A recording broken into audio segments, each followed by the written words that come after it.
What's up everyone, welcome to this video. Today we await Joe Biden's solo press conference at the NATO Summit where he's supposed to take the stage. He was supposed to take the stage already 40 minutes ago, but there's been a slight delay. Just before he was supposed to take the stage, he announced Vladimir Zelensky as Vladimir Putin in front of everyone, another gaffe for Biden. So now I guess they're doing something to make sure that he doesn't do any mistake like that. Of course, at a moment where he's being scrutinized by everyone, including all the Democratic media.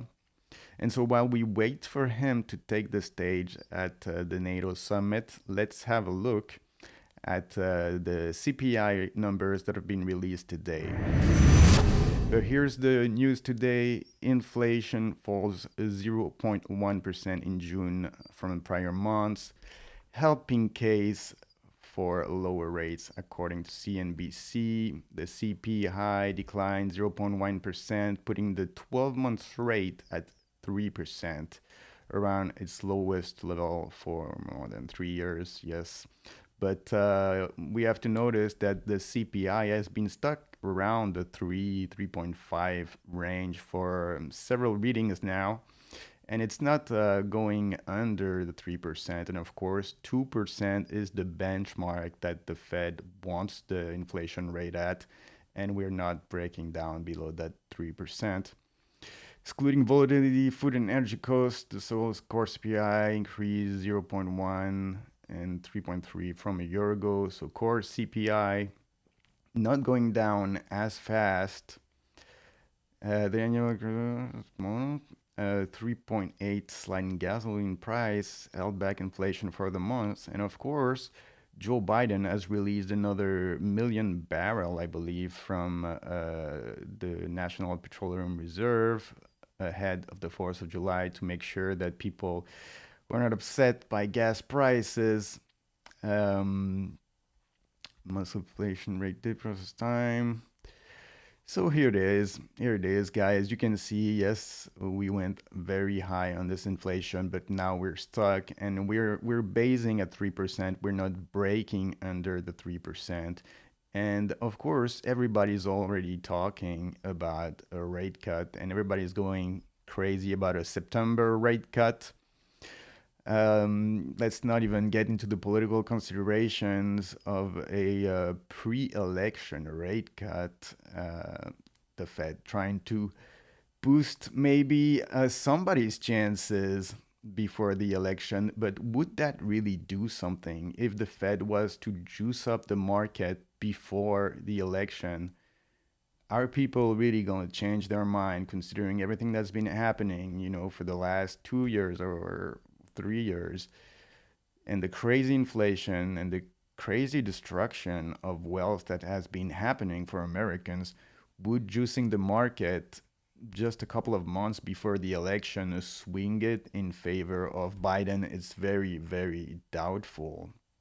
And now, of course, in terms of just inflation for the better part of this year, essentially the market went up and has been going up for about a year on the premise that the Fed was going to cut massively in 2024.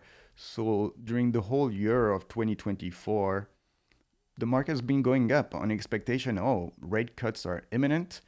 And when the Fed cuts, then the market is going to shoot up. And of course, that hasn't happened because we've been staying at a level that is above the inflation level that the Fed is comfortable with. And so what was supposed to be in January 6 or 7 rate cuts for the whole of 2024 has translated now in July as 0 rate cuts. And now we get another 3% reading. And of course, all the pundits are saying, September rate cut is in the bag. But they were already saying, January, March, May, June, rate cut was in the bag. And it wasn't in the bag and it didn't happen. So we'll have to wait and see. We'll have to wait and see the end of the month. You're going to have the FOMC meeting. We'll see what the decision of the Fed is. And of course, we're going to have to see other numbers. There's going to be the PPI coming out tomorrow, and then we'll have the PCE, which is the favorite indicator for the Fed to set their rates. So we'll see what happens then, but let us have a look. I can see that Joe Biden, the room is moving here at the NATO Summit. Joe Biden is probably going to take the stage very soon. But as we wait for him to do that, let us have a look at the narrative here on Market Watch. Is a stock market rotation underway? Small caps surge while big tech punished after cool inflation reading. Let's have a look at the markets here. So as we can see, the Dow Jones pretty much flat. The S&P down 0.88%. Nasdaq getting slammed minus 2.24%. And of course, the big news is going to be the Russell, the IWM, if I can find it. Where is it? Here it is. So Russell up almost 3.6% on the day. Big move for the Russell. And we can see here big bar going from 203 to 211. And so the whole question is now, is this a move that can be sustained or not? And of course, when inflation numbers come predicting a future rate cut from the Fed, then you're going to see a rotation for smaller caps and stuff that is more volatile, stuff where people can get higher beta. And if we have a look at the S&P heat map, it becomes quite clear what's happening. And you can see all of the Magnificent Seven, Apple minus 2.3, NVIDIA minus 5.6, almost 5.6, Microsoft minus 2.48, Google minus 2.93, almost 3%. Meta, I can't see how much Meta is.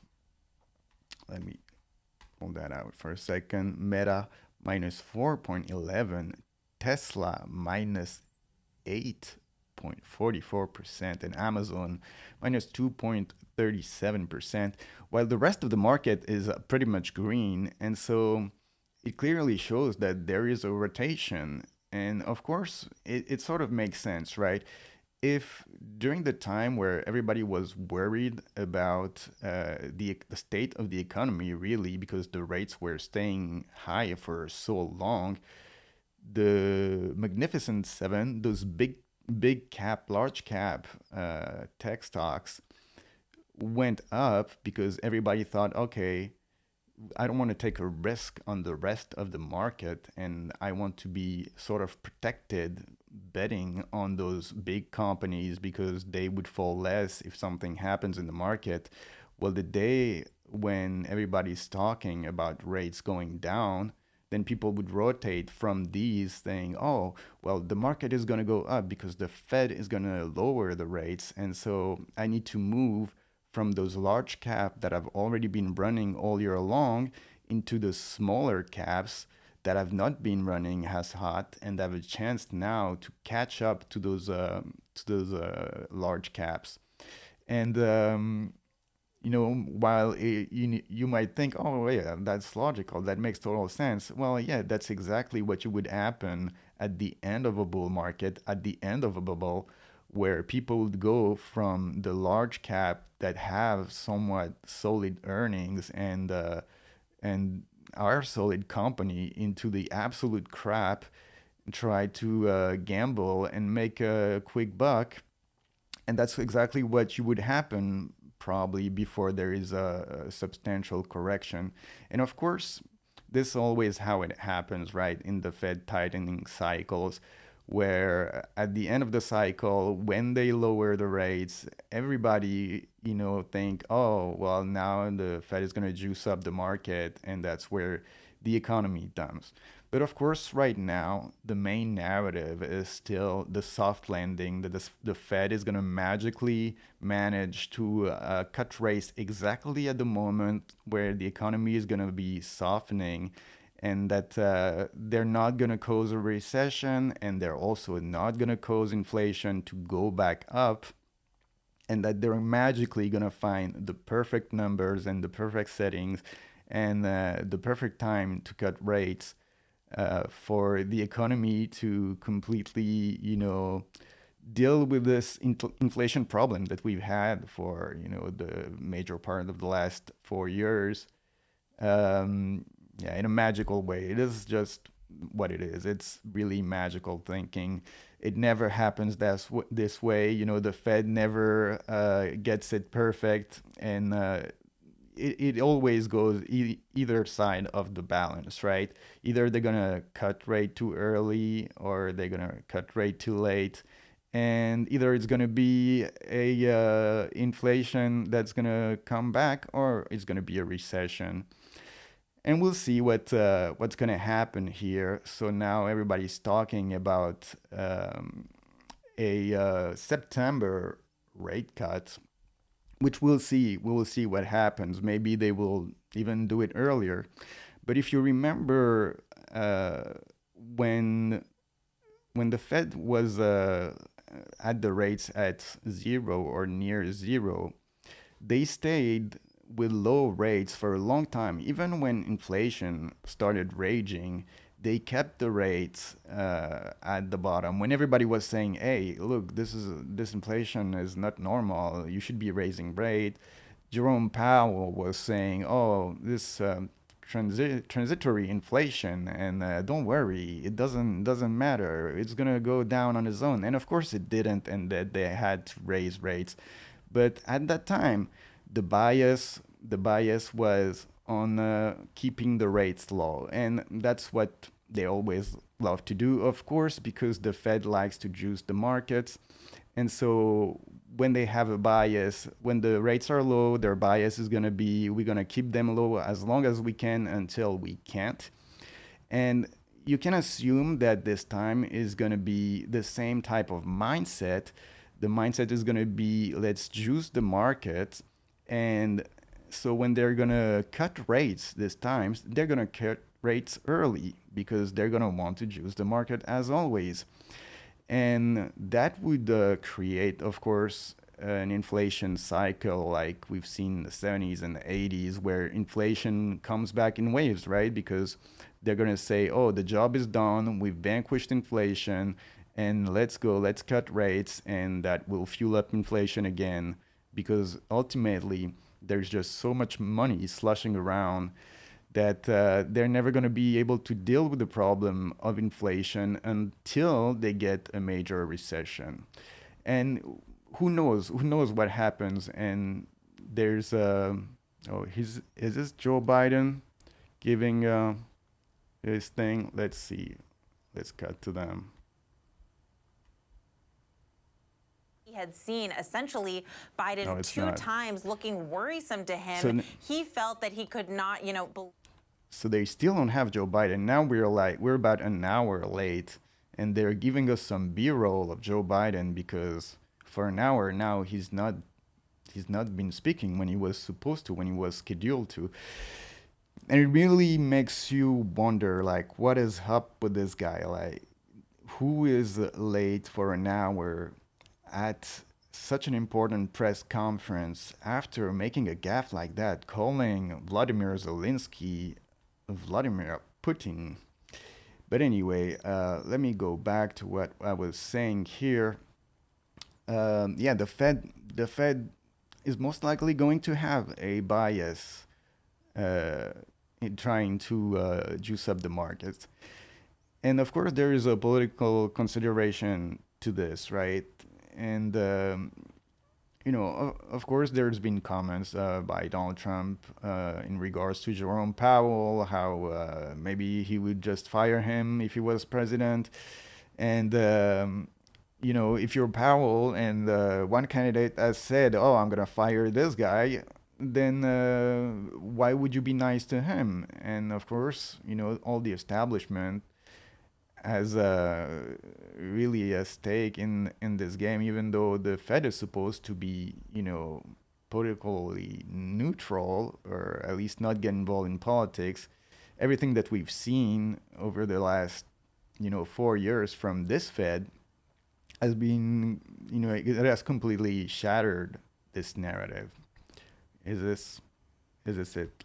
Let's go back. What does he say? News conference in 8 months amid growing pressure from some members within his own party to withdraw from the race against Donald Trump. President Biden will be live here, unscripted, taking questions from reporters. The International Press Corps assembled after the NATO Summit in Washington. Of course, that means the world is watching. The country is watching this tonight. Everybody's The president watching. has repeatedly insisted he will not step aside in this race, saying he is staying. All right, but yeah, there's no independence of this Fed. And of course, juicing up the market before the election would give a boost to Biden, right? But how is this going to be felt really from his base? Even if the S&P is at an all-time high and Joe Biden comes out and says, oh, look, my economy is doing so well that the S&P is at all-time high, while everybody is struggling, still dealing with daily expenses, because most people don't really have much of an investment in the stock market, then it doesn't look good for his base. This guy coming out and saying, look how great I did when everybody's struggling. And it would be it'd be a total mistake from him, I think, from doing that. Everybody's going up here. Summit Here he in is, Washington. Joe Let's Biden. listen. Thank you. Please be seated. Well, good evening. We just Hi, good concluded evening to this you. year's Kinda NATO late, Summit, boy. and the consensus among the members was it was a great success. It's especially momentous because it represented the 75th year, the most important military defense alliance in the world's history of the world. We should never forget that NATO grew out of the wreckage of World War II, the most destructive war in history. The idea was to create an alliance of free and democratic nations that would commit themselves to a compact of collective defense. Standing together, they knew we'd all be safer. An attack on one would be treated as an attack on all. And it's worked because a would-be aggressor knows if they attack one of us, they'll be attacked by all of us. Sending that message is the best way to deter aggression and prevent wars in the first place. Then in February, some of you remember, I warned the world that the invasion was imminent. I rallied a coalition of 50 nations from Europe to Asia. I remember when he said a small incursion in Ukrainian territory is okay. As Putin amassed Russian forces just 100 miles north of Kyiv, the capital of Ukraine, but Putin thought it was the mother home of Russia. The capital would fall in less than a week. But the Ukrainian people, backed by a coalition to help build, stopped them. My predecessor has made it clear he has no commitment to NATO. He's made it clear that he would feel no obligation to honor Article 5. He's already told Putin, and I quote, do whatever the hell you want. In fact, the day after Putin invaded Ukraine, here's what he said. It was genius. It was wonderful. Some of you forgot that, but that's exactly what he said. But I made it clear, a strong NATO is And Joe Biden now hijacking the NATO Summit to do some domestic politics. This is incredible. Borderline unacceptable. Only once in NATO's long history, and that was to defend America after 9/11. I made it clear that I will not bow down to Putin. I will not walk away from Ukraine. I will keep NATO strong That's exactly what we did and exactly what we'll continue to do. Just this morning, we had a great economic report showing inflation is down. Overall prices fell last month. Core inflation is the lowest it's been in 3 years. Prices are falling for cars, appliances, and airfare. It's really doing Grocery domestic prices have politics. fallen since the start of the year. We're going to keep working to take down corporate greed to bring those prices down further. Meanwhile, Trump's calling for a 10% tariff on everything Americans buy, including food from overseas, vegetables, and other necessities. And economists tell us that would cost the average American working family another $2,500 a year. It's a tax of $2,500 a year. Second, our efforts to secure the border, southern border, is working. After Trump killed the bipartisan effort to secure the border, all domestic politics and is Democrats incredible. Worked on, because he thought it would benefit me and make him a loser, Republicans walked away. So I took executive action last month. As a consequence... And if you took executive actions, it means that he didn't need Congress, he didn't need the Republicans to make a deal, he could have done it all along. It was another losing issue for Joe Biden, trying to push this narrative that, you know, the Republicans wanted the border open and that he's been wanting to close it. It's like, it's stupid. No one's going to believe that. Create a path for peace and stability in the Middle East. 6 weeks ago, I laid out a detailed plan in writing. It was endorsed by the UN Security Council, the G7. That framework is now agreed on by both Israel and Hamas. With that, I'll take your questions. I've been given a list of people to call on here. Because he already knows the question.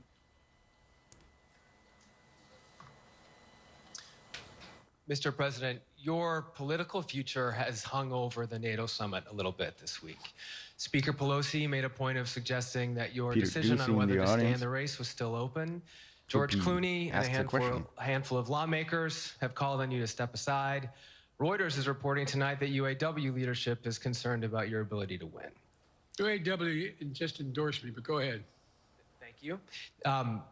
My question for you is, how are you incorporating these developments into your decision to stay?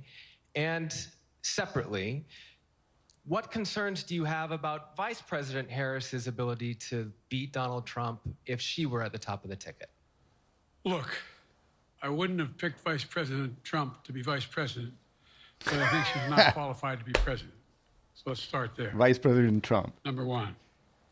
The fact is that the consideration is that I think I'm the most qualified person to run for president. I beat him once, and I will beat him again. We've created over 800,000 manufacturing jobs, 1.5 million. I mean, so things are moving. We got more to go. Working class people still need help. Corporate greed is still at large. Their prices, the corporate profits have doubled since the pandemic. They're coming down. And so I'm optimistic about where things are going. Bunch of gobbledygook. Of course, he can brag about jobs he created that he didn't create, that just came back because COVID restrictions were lifted. Thanks. Thank you, Mr. President. I wanted to ask you about your, you mixed up Presidents Zelensky and Putin earlier today. And he just missed up Trump and Kamala Harris. You now have sort of your key allies, including the British Prime Minister, the President of France, the German Chancellor having to step in and make excuses. They're all wondering if you're crazy or not. What do you have to say to them? Officials here are saying off the record that your decline has become noticeable. Hasn't this now, frankly, become damaging for America's standing in the world? Thank you. Did you see any damage to our standing by leading this conference? Yes. Have you seen a more successful conference? What do you think? And the Putin piece, I was talking about Putin, and I said, and now, at the very end, I said, here, I mean, Putin. I said, no, I'm sorry, Zelensky. And then I added 5 other names. Look, guys, the idea anybody suggests that we haven't had an incredibly successful conference. How many times did you hear in that conference, I don't know if it sounds too self-serving, but other leaders, heads of state, in thanking me, saying the reason we're together is because of Biden, because Biden did the following. Look, folks, this is, well, anyway, I thought it was the most successful conference. Anyway, I lost my train of thought. Let's go on to the next question. Who didn't think it was. Next one. Sorry, Nancy Cordes, CBS. Thank you, Mr. President. You mentioned other instances in history where presidents have faced a challenge. But what makes this moment in history so unique is that it is not your enemies who are calling on you to reconsider your decision to stay in the race. It's your friends, supporters, people who think you've done a great job over the past 4 years. Have you spent time thinking about what it would mean for your legacy, which you've worked decades to build, if you stay in the race, despite the concerns that voters say they have, and you lose to someone who you yourself have argued is unfit? And all these are bullshit questions that are already scripted and prepared to answer. Just softballs for Biden here. I'm in this to complete the job I started. As you recall, understandably, many of you and many economists thought my initial initiatives that I put forward, can't do that, it's going to cause inflation, things are going to skyrocket, the debt's going to go up. It caused crazy inflation. What do you hear now from mainstream economists? 16 economic Nobel laureates said I've done a hell of a job. And under my plans so far and what's going to happen in the future if I'm reelected, that things are going to get much better.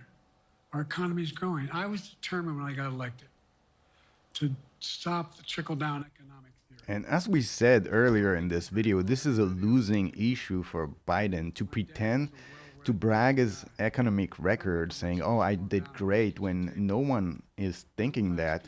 It's just a losing issue for him. I don't know why he wants to drive that home and gaslight the American people, telling everyone, "Oh, look, I've done great on the economy and the inflation, and you're actually doing very well." It's just an impression that you have that you're not doing well financially.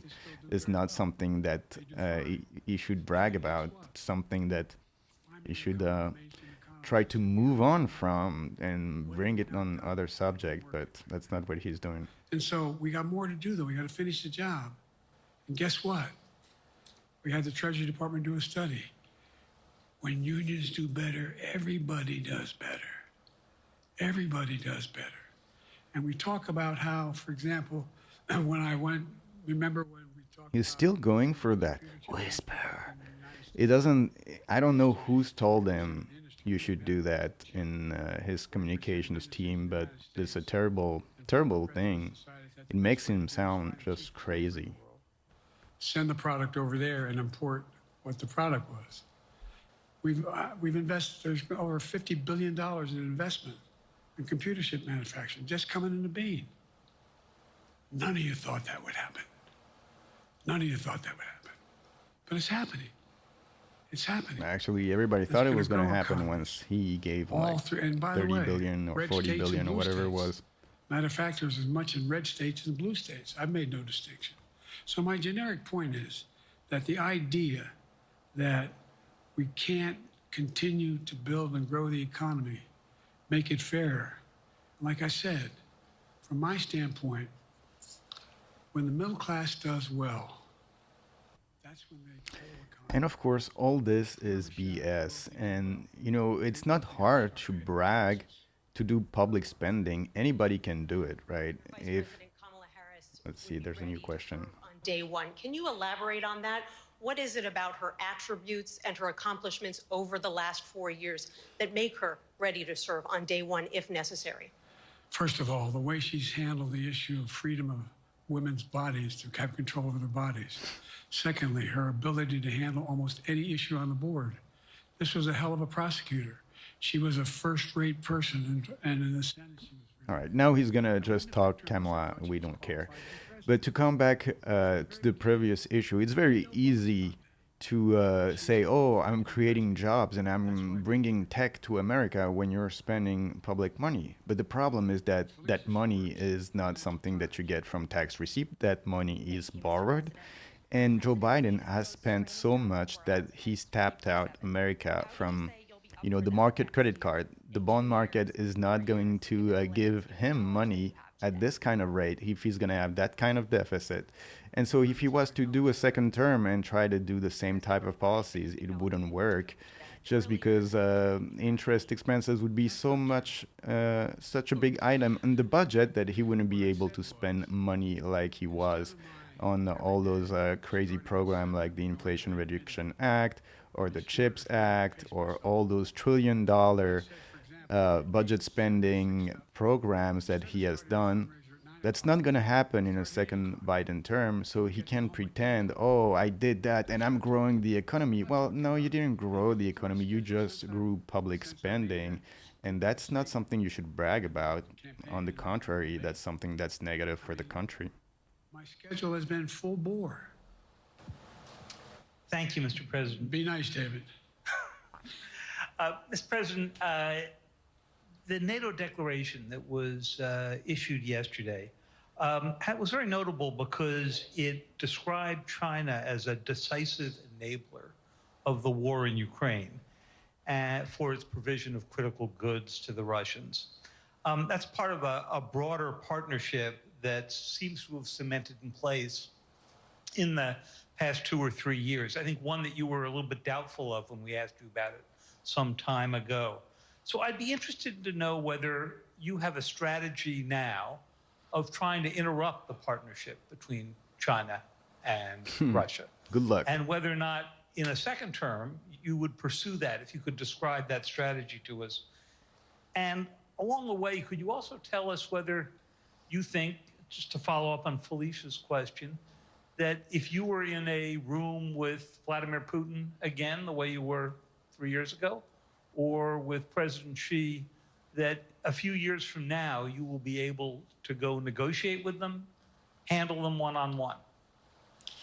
Well, the first part of the question is, we discussed and I raised in the NATO Summit, and others raised, the future of China's involvement, what they're going to do, what they're doing with Russia in terms of accommodating, facilitating. They're getting access to additional. They're not supplying weapons themselves. They're supplying mechanisms for them to be able to get weapons.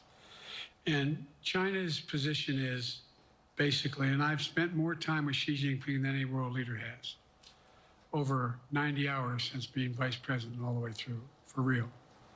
And by the way, I handed all my notes. But my point is that Xi believes that China is a large enough market that they can entice any country, including European countries, to invest there in return for commitments from Europe to do A, B, C, or D, or not to do certain things. Yeah, and really they're demonstrating that. We had a long discussion about what we have to make clear. China has to understand that if they are supplying Russia with information and capacity, along with working with North Korea and others to help Russia in armament, that they're not going to benefit economically as a consequence of that by getting the kind of investment they're looking for in people in the market. All right, and as he continues there, well, the last thing that he said, why isn't there some kind of reciprocity? Why don't we require Chinese company the same terms if they want to access U.S. market? That would be, logical. But anyway, they're never going to do that because, of course, the stakes are high, and access to the Chinese market is something that American and Western companies are looking for growth. But to come back to the question of China, there really isn't much leverage that the West has now.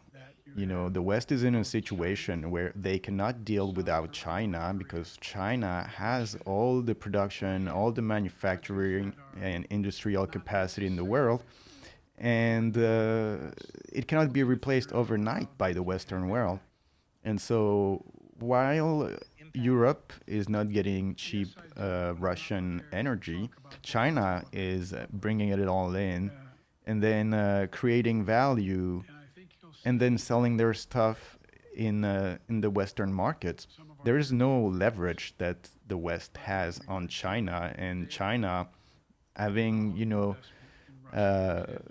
associated themselves with Russia very clearly, and even if they're not recognizing it, of course they wouldn't recognize it because it means saying out loud, oh, there's nothing we can do with China, and China has chosen sides, and that side is not our side, and we still have to buy their products. But there's nothing that they can do, and China holds the cards of really not only this conflict, but the other ones also in Iran or in the Middle East with Israel and Palestine, and of course Taiwan, which most likely will be the last conflict to pop off once the West has been weakened enough in Ukraine and in the Middle East.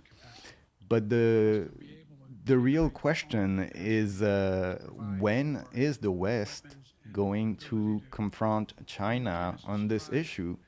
And of course, the longer the conflict goes on in Ukraine, the better it is for China, having the West and Russia, America and Russia going at it in Europe, essentially crippling all the developed economies in the world and all the geopolitical adversaries of China, and China not involved in any conflict. The big winner of all these conflicts really is China. That's just sailing along while the U.S. gets in a more and more difficult situation financially and politically. Not just for themselves, but to be able to generate that. It's the same, it's what Russia's trying to figure out. That they went to China and they didn't get the weapons, but then they went to North Korea. But we're going to be in a position where the West is going to become the industrial base for it to be able to, the ability to have all the defensive weapons that we need. Oh, that sure. Was the discussion. Sure. Mr.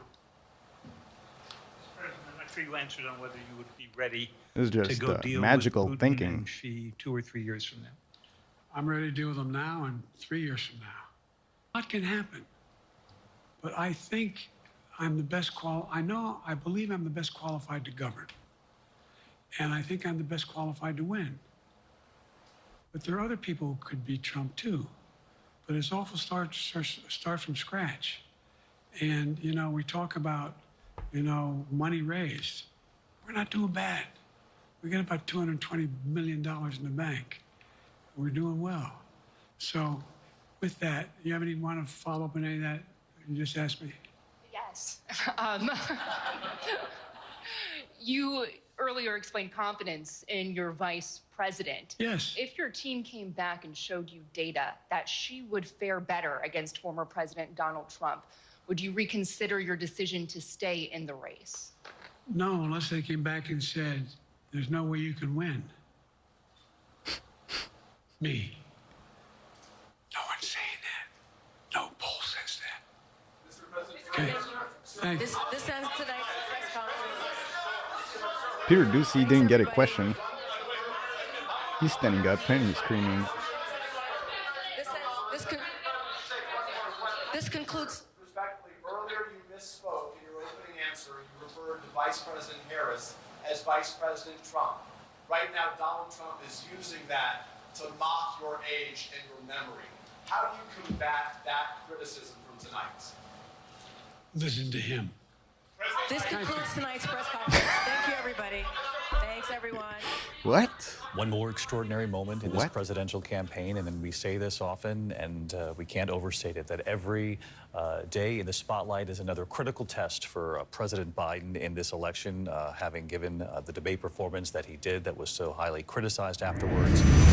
All right, so overall, this news conference from Biden at the NATO Summit didn't really reassure, I think, everybody about his state.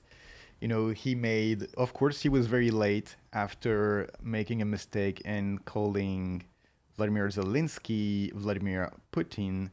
Then he was about an hour late to the press conference where for sure he was prepped because it was unscripted conference, meaning that he already knew all the questions that were going to be asked. All the reporters that were allowed to ask questions probably had to submit the questions ahead of time. And he still made a mistake calling his vice president Donald Trump instead of Kamala Harris. He seems to have these moments where he's confusing people. But other than that, he did take the questions. He had a lot of moments where he is saying, sort of losing his train of thought and just saying, oh, anyway, let's move on. But, no major breakdown this time, unlike at the debate. And of course, it's a more controlled environment here, so it's a lot easier, when you know the questions that are going to be asked and you're already prepped for the answers. And most of the reporters were just throwing softballs at him.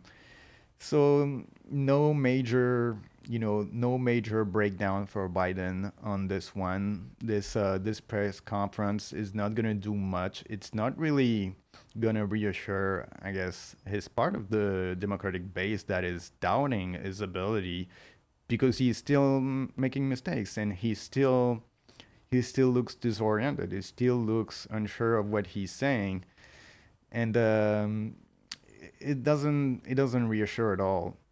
For the people who've been criticizing him. Of course, the people who've been backing him all the way, nothing is going to change at all. They're going to point at that in this press conference and say, look, Biden is back. And, nothing could be, of course, further from the truth. But overall, once again, this is not really going to matter much. Probably this press conference is not going to be followed as much domestically as it's going to be in other countries, since this is a NATO summit and NATO members are going to be more interested in what is being said here than probably on the domestic front. But overall, Biden did okay, I would say. It's not going to change the polls. This is not going to change sort of the aftertaste of the debate.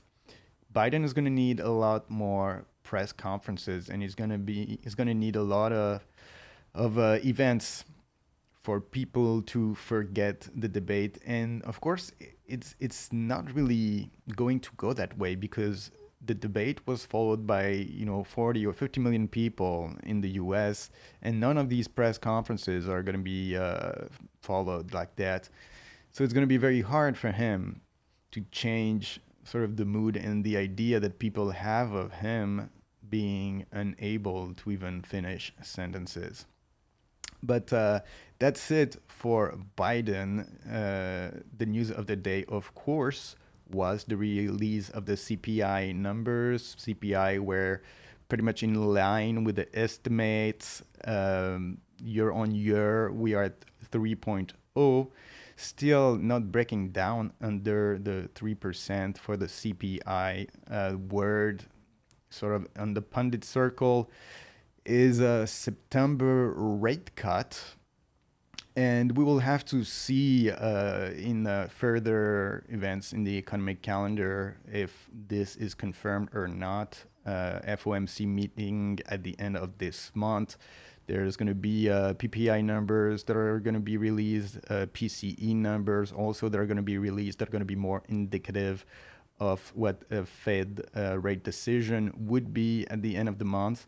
And there's still, of course, some time left for economic indicators to tell us if a September rate cut is going to be on deck.